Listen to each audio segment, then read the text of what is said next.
Good morning and welcome to What Matters. My name is KG, and right now on the phone lines we have Miss Carol Lam, who is the Managing Director of Rentokil Initial Malaysia and also Philippines and Brunei. Good morning, Miss Carol. Hi, morning KG. Hi, how are you doing today? I'm good. Thank Okay, and so you're working from home, yeah? Yes. Of course, everyone's working from home, right? Yeah, yes, absolutely. That's right. And you know what? Rather than let's just get on to the questions, right? Now, we've been working hard to curb the spread of the COVID-19 cases since early last year, which is 18th of March last year, more than a year right now. And what is the observation in terms of customer behavior on the hygiene issues during this time frame? Yes, KG. Indeed, we are in a more challenging time right now, especially for our frontliners that continue to work hard in managing the COVID cases. Well, we do see a significant change in consumers' behavior in adapting to more consistent habits in practicing personal hygiene. Like you said, especially right now, we are into 1 year plus now into the pandemic. People are more concerned and aware about the risk of transmission, especially in public premises, offices, schools, retail shops, and even in eateries. And I think everyone are doing their level best to step up precautionary measures in protecting their own health. Now, when the pandemic first started, the initial focus was more on good hand hygiene habits like washing, drying, and sanitizing their hands. People become more aware now that germs would stay on surfaces. Thus, the sanitizing of surfaces and objects become a habit as well. Yeah, absolutely. Yeah, like I think in some families, I'm not sure. I believe in some families, like in my own, we would even sanitize packaging of groceries we purchase once we get home, or even sanitize the parcels that we receive. Absolutely. Yeah, and there are some of us who are also making a point to take a shower, wash our hair, and change our clothes when we get home. Yep, that is what I do. Yeah, okay. So right now, in fact, with the pandemic has developed to a more severe stage, a lot more research has been done to show that pathogens can easily be transmitted in 3 different ways. One, there is, of course, person to person, surface to person. That's the second way. And third is air to person. And yes. Our health DG has also lately shared how airborne transmission diseases can easily happen. Yeah. And this is why the importance of good indoor air quality is crucial in minimizing this risk. Yeah, because I do understand that recently, as you said, right, the health DG mentioned that rather than just droplets, now airborne transmission is also very much possible. And that is actually has become a bigger concern because, as we know, airborne transmission has a higher infection rate than anything on the planet, right? Correct. And since you shared about the importance of air hygiene, can you share a little bit more about why indoor air quality, because most of us are currently indoors, we can't go out anymore, why is it so crucial?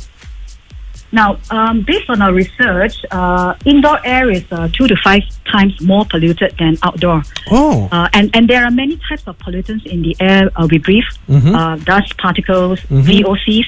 VOCs like formaldehyde, which can come from our household products, such as if you have newly painted your home, from glue, dishwashing liquid, fabric softeners, and etc. And of course, pathogens as well, yeah? Pathogens like viruses, bacteria, fungi, and all, including coronavirus, the one which we are most concerned about. This can be easily spread via air to people in a confined indoor environment. Absolutely. Thus, it exposes us to higher health risks, as we are spending about 90% of our time indoors. So in fact, during a recent survey on air hygiene in November last year, we found that 64% are more concerned about air quality in the indoor environments that they visit now than they were prior to the pandemic. Yeah, absolutely. Yeah. Because I've seen the influx of sanitizer guns. We've also got sanitizer machines. And then there's also a couple of places, like a couple of shopping malls that I went to, where they sanitize the air every few moments.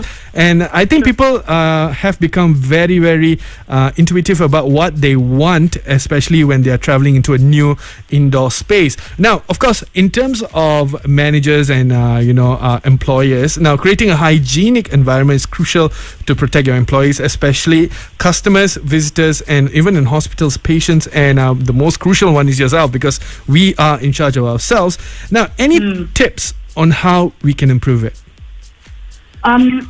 Wearing a mask is a basic act to protect yourself and others around you. And again, our health DG has also just recently encouraged us to wear double face masks. Yes, as absolutely. an additional safety measure, right? Yeah. I'm sure all of us have heard of on the news. This will protect us in reducing ourselves from the exposure of the COVID virus.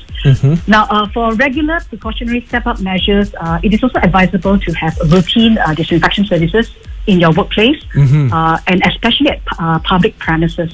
Yes. Yeah? And the other area would be, I would say, is ventilation. Ventilation of the indoor air is important. Now, at home for myself, my usual practice is to open up all my windows during the day to ventilate the indoor air.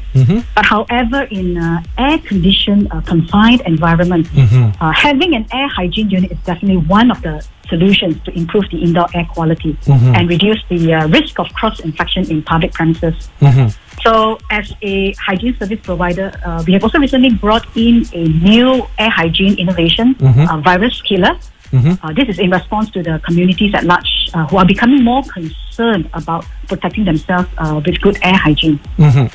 Now, of course, in terms of air hygiene, as you said, there are machines and products out there. Like even for cars, you've got certain ionizers and things like that. Yes, but that's right. there are varieties of air hygiene units in the market, and not all of them work the same, right? And how will we know which type of units will help to reduce the risk of airborne transmission, Miss Carol? Yep, you're right. There are many types of offerings out there. Some use filters, plasmas or ionizers, like you mentioned. Some are on ozonizers, and some uses the UVC light. These operate differently and provide different outcomes. So, as a consumer, you can look into what are the different types of air filters used, whether the unit includes the carbon filter or HEPA or inclusive of the HEPA filter. And even with the HEPA filters, there are different grades. I didn't know that. Yeah, that's right. The HEPA filters, the different grades actually spell out what particle size that it filters. Okay. All right. So I think it's important to look into that. Apart from what I mentioned on the different systems, you can look for any additional features or benefits that the air hygiene unit brings. So for us here in Rentokil Initial, these are the considerations and requirements when it comes to launching a new innovation, which I mentioned just now, the virus killer. And this unit reduces up to 99.9999% of airborne viruses and bacteria, including coronavirus.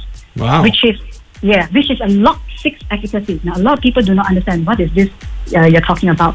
Now, maybe just let me explain the difference between the standard air purifier with HEPA filters that has a 99.99%, which you commonly find in the market. That is a Lot 4 efficacy, okay? Whereby 1 million pathogens that goes through the unit, the number of pathogens will be reduced to 100. Okay. So while a Lot 6 efficacy, like the virus killer of 99.9999%, it will reduce from 1 million pathogens to 1 pathogen. Oh, wow. At a single pass. Yeah. The key thing is at a single pass of air through the virus killer unit. Okay. So the key thing is to find out an air hygiene unit that will provide optimum efficacy to minimize the risk of airborne transmission. So what we can take from that is as much efficacy is what we need, what we can really clear there. Now, Miss Carol, you are a user of all of this air hygiene units, right? Now, personally, what do you use at home to help yourself? I mean, not in terms of the product names, but what kind of air hygiene units would you use? Currently, I'm using the UVC version, which is also our company in our internal products, which has also the similar efficacy. Oh, that's cool. All right. But the one that we have brought in has got it's a next level. Oh, all right. That is quite awesome to hear as well. Yes, that's now, right. Now, thank you so much, Miss Carol, for letting us know what are the things that we need to look for in case we want better indoor air quality. Now, before we close, what is your message to the public as of right now? Okay. Well, I think maybe a lot may not be aware, but there is an industry code of practice by DOSH, the Department of Occupational Safety and Health, that states that employers are to comply with providing safe indoor air quality to its employees or occupants to protect them from any adverse effects of their health and well-being, which will impact their productivity. And right now, with the heightened awareness of the risk of airborne transmission diseases, so it is timely for us to consider what we can do to improve the indoor air quality. And all of us have a crucial role to play, to ensure that the air that we are breathing is safe. So whether you're a business owner, you're an employer, you're an employee, or a house owner, so we need to ensure that we look into that. Now, if any one of you, the listeners in here, if you're interested to find out more about our virus killer or our disinfection service, you may actually refer to our Rentokil Initial website or our Facebook page, or even contact us on our toll-free line at 1300-882-388.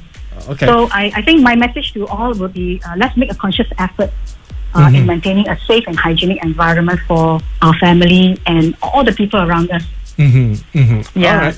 Now, thank you so much, Miss Carol. Now, of course, I think what we can gather from all of this is maintaining good indoor air quality is the responsibility of all parties. Now, like me personally, I've got 4 air filters at home, one for each of the common spaces and all of that. So I think maintaining the indoor air quality right now is critical, mainly due to the fact because that the virus is now also can be considered airborne, not only droplets. Now, thank you so much, Miss Carol, for your time today. Thanks, KJ. And we hope to talk to you again in the future. Sure.